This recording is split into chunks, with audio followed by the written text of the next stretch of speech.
Garuda Express, an international courier service. తమిళ నటుడైన తెలుగులోనూ తనకంటూ మంచి గుర్తింపు తెచ్చుకున్నాడు విలక్షణ నటుడు నాజర్. తన సినిమాలకు తానే సొంతంగా డబ్బింగ్ కూడా చెప్పుకుంటున్నాడు. తన కామెడీతో ప్రేక్షకులు నవ్విస్తున్న నాజర్ తన జీవితంలో ఎదుర్కొన్న పలు సంఘటనల గురించి చెప్పి ఆశ్చర్యపరిచాడు. ఇటీవల ఇంటర్వ్యూలో ఆయన మాట్లాడుతూ, సినిమాల్లోకి రాకముందు హోటల్లో వెయిటర్గా పనిచేసేవాడినని, నటుడిగా మంచి స్థాయిలో ఉండగా నిర్మాణంలోకి వెళ్ళి తన దగ్గరున్న డబ్బులని పోగొట్టుకున్నానని, తన తండ్రి ఒక డ్రామా ఆర్టిస్ట్ అని, ఆయన బలవంతం చేయడం వల్లే తాను సినిమాల్లోకి వచ్చానన్నారు. అయితే సినిమా అవకాశాలు రాకపోవడంతో తాజ్ హోటల్లో వెయిటర్గా చేరాను. అందులో పని చేసినంత కాలం చాలా సంతోషంగా ఉన్నాను. దాదాపు సినిమాల విషయం మర్చిపోయానన్నారు. సినిమాల్లో అవకాశాలు వచ్చాక మంచి స్థాయిలో ఉన్న సమయంలో డైరెక్షన్ చేశాను. మంచి కథ ఉందని సొంతంగా సినిమా మొదలుపెట్టాను.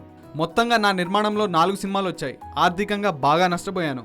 మొత్తం 2.5 కోట్లు పోగొట్టుకుని రోడ్డు మీద పడ్డానన్నారు. సినిమాల్లో ఇలాంటివి జరగడం మామూలేనని, అదృష్టవశాత్తు తాను మళ్లీ నటుడిగా పుంజుకొని స్థిరపడ్డానని తెలిపారు. తన కెరీర్ ఇప్పుడు బాగుందని చెప్పుకొచ్చాడు నాజర్.